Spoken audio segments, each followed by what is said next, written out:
Today's scripture reading is from Mark chapter 6, verses 30 to 34 and 53 to 56. In this passage, Jesus compares the crowd to a sheep without a shepherd, and he ministers to them. We are still sheep who need Jesus as our shepherd. Listen for his message to your heart today. The apostles gathered around Jesus and told him all that they had done and taught. He said to them, "Come away to a deserted place, all by yourselves, and rest a while." For many were coming and going, and they had no leisure even to eat. And they went away in the boat to a deserted place by themselves. Now many saw them going and recognized them, and they hurried there on foot from all the towns and arrived ahead of them. As he went ashore, he saw a great crowd, and he had compassion for them, because they were like sheep without a shepherd, and he began to teach them many things. When they had crossed over, they came to the land of Gennesaret and moored the boat.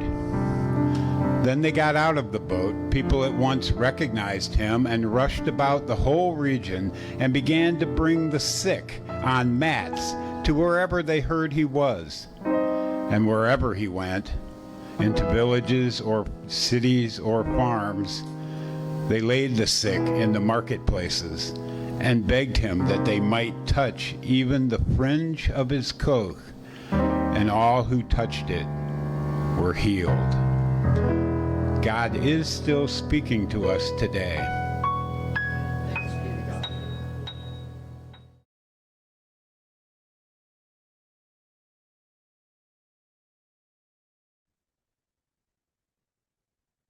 Good morning. Thank you for coming to worship today. I'm sorry I can't be there with you. I think you all know I was tested positive for COVID on Wednesday, and just out of an abundance of caution and making sure that you're all safe, I'm recording this sermon. It's now Saturday night. Jim and I actually just got back from church. We set up the fellowship hall for you, and hopefully you like it. We're trying to make it a little bit more church feeling like. And I'm sad not to be there with you, but luckily through some wonderful technology and a great team, I still get to be with you on this TV screen. And I feel like having the cart rolled out with me on it is hilarious. And I'm trying to remember, like, wasn't there a TV show or something that happened? I don't know. I'll have to look into it, but I feel funny being rolled out on the TV. And but it's really good to be here in the way that I can be here. And I'm so grateful for Jason Clare and Sue Ellen Movers, who took really good care of you while I was gone the last couple of Sundays. And they did a great job kicking off our new series called Holy Moments, based on the book Holy Moments by Matthew Kelly. I'd like to start the sermon with Judi Case sharing a holy moment. Good morning. So Pastor Patty asked that I share my time with you today in the form of a holy moment. As I have begun reading part 1 of Mr. Kelly's book, I have been searching for any evidence that I may have created a holy moment. It's not been an easy identification. It really hasn't been. But before I share my story, I want to tell you just a couple of things, okay? First, the subtitle, A Handbook for the Rest of Your Life. If anyone has seen the book or started reading it, that's the subtitle of these holy moments. But it seemed to me kind of trite. Like so many titles you see in a self-help section at Barnes & Noble, right? Here's what you need to do for the rest of your life.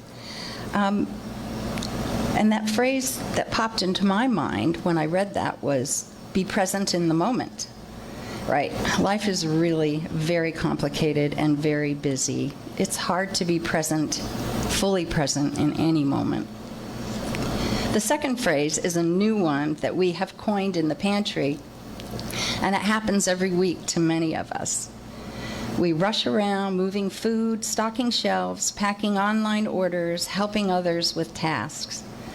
Thursday morning is a race against the clock. We pick up and deliver 3 different food rescue loads. We unload them, we pack orders for online shoppers, and we stock freezers and shelves. Then we set up the fellowship hall as our waiting room area and open the doors at noon. We do all of this within 2.5 hours. And once the doors are opened, the fun begins. Our families come in, and we love to interact with them. It keeps us all very busy. Getting distracted is really a part of pantry life on Thursdays, and it is just too easy to give in to it. So when we get sidetracked, it is called being pantried. That's the second phrase. It is one shiny bright moment after another, and I'm very guilty of it. So what do these 2 phrases have to do with a holy moment? Well, on one Thursday, as I rushed around helping volunteers, trying to file reports due by noon, and in general just putting out fires, I was completely pantrified. As the day progressed, I was personally filling 2 open slots from volunteers and struggling to calm a shopper who was in crisis. I took a moment to catch my breath. Then I was informed that there was a woman who really needed to speak with me. And here's where I think I started to blow my holy moment. I thought to myself, this better be quick. I'm just so busy, and I have so much more to do before this day is over. But I went out, I met with the person and smiled and listened to her begin her tale. It was apparent that she had lots to share with me and a story to explain some previous encounters that we had had. And I thought, okay, I know where this is going. But I really didn't. She reached out and touched my arm. I looked in her eyes and I saw a spark. She had something important to tell me. So instead of anticipating where she was going with the story and what I thought she was going to tell me, I shut off that voice inside of me that kept saying, hurry up, you're behind, hurry up, you're behind. And I heard an amazing story. One that brought a deeper connection between this person, our pantry, and me personally.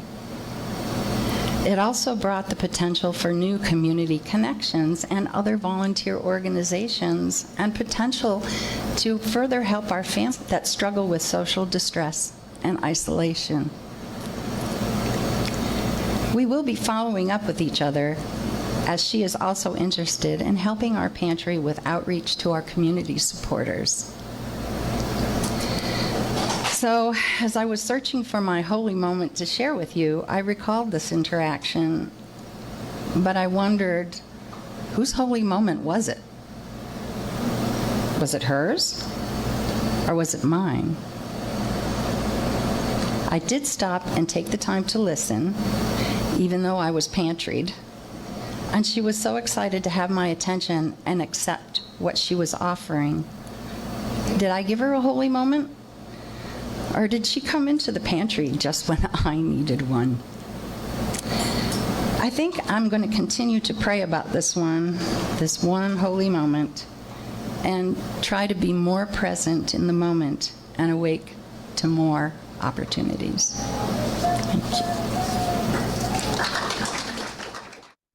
I guess the funny thing is that if I was with you, I would be responding and reacting to what Judi shared with you. But tonight, I don't know what she just shared with you, but I'm sure it was beautiful, and most importantly, from the heart. Thank you, Judi. I've heard it said, and I experienced, that life is not measured necessarily by time. Life is measured in moments. And I think it's really true when we think about it, because if you think about a whole year, or a whole month, or a whole week, or even a whole day, you don't really remember the moments of the whole year, month, or week, or day. You don't remember that whole period of time. What you remember more so are moments. For example, I don't really remember the whole month of June, but I do remember the last night of our vacation when Jim and I took our whole family to California. We went and did some of the national parks. And last night we were there, we took a picture in Yosemite with a beautiful sunset. I remember that moment. I don't remember all of June, but I remember that moment, that Saturday morning moment when, having taken that picture together just a week or so earlier, we all piled together at Exeter Veterinary Hospital and said goodbye to our Jessie that morning. I remember that moment. I don't remember too many moments of last week, but I do remember Wednesday afternoon when I got the message from my dad that his PET scan results came back really good and that he does not have cancer in his lungs. I remember that moment. I don't remember much of 1993, but I remember October 16th, 1993. That was our wedding day. I remember that day. I don't remember all the times that my friend Holly has called me. She's called me a lot. I've called her a lot. But I do remember the time she called me to let me know that her husband had been killed. Life is not always measured in time. It's often measured in moments. And I don't know about you, but what I remember most in a lot of these moments is I remember how I feel. I might not remember the details of the conversation I had or a situation in detail, but I remember my feelings, and I remember my feelings more in a summary kind of way. Usually summarizes either positive or maybe not quite as positive. And this might not be the way that you're wired. This is the way that I'm wired. It's the way that I have a tendency to see the world, but it might not be your way. We're all wired differently, and God makes us all differently. And this beautiful diversity of people make up God's creation. Sometimes, though, that beautiful diversity of people that's right there in front of us, we don't really see. We don't see wholly. Or I should say, we don't see in full. Because we've become so distracted in this world. And oftentimes we can miss what God is doing right there in front of us. In our gospel story today, Jesus is reunited with the disciples after he sent them out 2 by 2. And he wants to take them to a place where they can get food and rest and rejuvenate. And of course, they needed that rest. And yet, in that moment, there was no rest for the weary because people were coming. People had heard about all of his healing ministry. They heard about the miracles, and man, they needed a healing. They came running to him. They came running to him, not like in workout clothes. They came running to him. And in that moment, what has really just struck me this week as I've been working with this passage is that Jesus had compassion. He had compassion for them. Jesus had compassion, even though he had needs and the disciples had needs and they were tired. Jesus had compassion. They were like sheep without a shepherd. So we started teaching them. Now, they went to Jesus for healing. Jesus believed they needed teaching. Jesus was with them. He came alongside of them and taught them all they needed to know. He had a plan for them. But it really wasn't his plan at all. But God needed Jesus, and Jesus didn't miss the call. Jesus didn't miss the opportunity.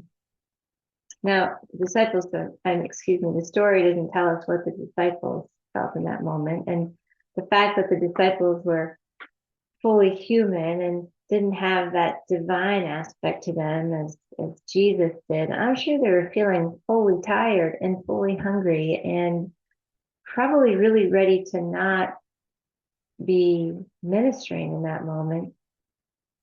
I have always suspected that maybe they weren't quite as exuberant as Jesus was in that moment to just keep on serving. But yet, this was a holy moment. It was a moment where Jesus put his own needs and the needs of the disciples to the side, and he partnered with God to bring about that holy moment for the people who needed him. He was not distracted in that moment. Jesus was on it. He saw the people who came to him. He really saw them. He saw what they needed. He paid attention, and he was not absent in any way. Sometimes as we're talking about holy moments, and when I think about this, sometimes I think it can be as easy as paying attention. I mean, we live lives of distraction, and if I'm honest, I think I'm right up there with this issue. I had one of those moments where I was so in my own thought that I realized that I was driving along on autopilot. I drove down a road I'm familiar with as part of a route that I'm really familiar with. I was driving on autopilot. I'm not proud to share this with you. I'm a little embarrassed, but it's my truth. And that moment could have been very, very different if I had caused an accident. And I told you that I remember things and how I feel about things. And I can tell you that in that moment, I felt fear. I felt embarrassment with the sudden awareness that my mind was very far away from the priority of driving my car.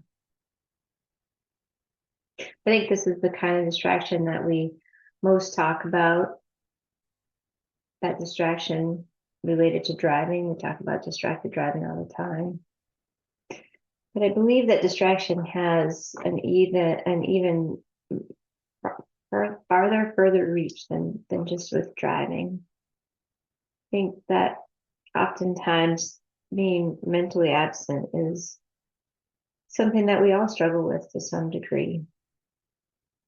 The world is coming at us so fast and so furious, 24/7. We can't possibly take it all in all the time. There are times when we check out. I could be wrong, but I don't remember a story in the gospel where Jesus ever was mentally absent. Now, of course, I'm talking about when he's awake. I'm not talking about like when he was asleep in the boat. He might have been considered mentally absent then, but he was asleep. I can't think of a time when he was absent like that. I know you're probably thinking, well, of course, Jesus wouldn't be mentally absent because, of course, he's Jesus and he's holy. And, we're not Jesus. I'm not Jesus. I'm not holy. And, maybe you're thinking, and by the way, Pastor Patty, I'm kind of sick of hearing about holy moments. I don't even have the darn book. We're 3 weeks in. I'm already sick of it. I don't like to read. Or maybe you're thinking, and it wasn't very convincing when I tried to talk you all into reading this by calling it a fun summer beach read. But that's just the point. You could even be here for the first time ever, or even just the first time this summer. But here's the thing. That's exactly why we're using this book as part of our summer series, because it doesn't matter if you don't catch every bit of it. I mean, it'd be great if you read the book. But even if you don't read the book, the idea of a holy moment isn't hard. And once you get the gist of it, you can't not see it. It's really simple. And you'll start to see it, start to experience it every day. So holy moments. on the first week when I was gone, Jason Clare talked about holy moments as a way to operationalize our faith, and I liked that. It's very simple. So back to seeing Jesus in scripture as always being mentally present and trying to be like Jesus and be mentally present. I sometimes wonder if we sometimes get the idea that we couldn't possibly ever be partnering with God for a holy moment because to begin with, maybe we don't consider ourselves holy at all. You know, when I think of holy, and I think of the Holy of Holies, you think of, coming down from heaven and holy. Like you might not think of yourself that way. You should. You are holy. But in this context, it's a simple context, more so of being present to those ordinary moments where God is active and working in this world. That's the kind of holiness we're talking about. So with our eyes and our hearts wide open, we have an opportunity to be present to the world around us with fresh eyes, fresh, wide open eyes, see God, see where God may be calling us to live out our faith in the most simple and yet very meaningful ways. And we might be busy. We might have our own agenda. We might not think we have time. We might be fearful of messing things up. We might think we're going to do it wrong or that we're not good enough. We couldn't possibly really create a holy moment. But if your heart is open and you're coming from a loving place and you're not focused on self-serving or personal needs of your own or anything like that, but instead really look to what God might be doing, what God is placing in your heart, looking for those opportunities, I think you'll find them. And I have a lot of faith in you that you'll get it right because it's partnering with God. It's not all on you. I think about a holy moment and thinking about this and thinking back when I was thinking about things that happened in June. And it was a rainy day and Jim and I were waiting for Mary Lou to get home from work. And a lot was going on that day. And she works in Portsmouth. And so we were waiting for her to get home from work because we had to go to a graduation party and we were going to go together. She called me and she said, Mom, I'm on my way. I'm really sorry. I'm running a few minutes late. I stopped because I had to give a rain poncho to the poor mailman that was out delivering mail in the rain with nothing. And I thought, wow, no problem, no worries. It's okay. I never even thought to ask her where she got the rain poncho, which she got out of her little emergency roadside kit that Jim gave her for Christmas. But there was an example of Mary Lou creating a holy moment. Now, if I told her she created a holy moment, she'd probably roll her eyes at me and say, oh, Mom. But she did.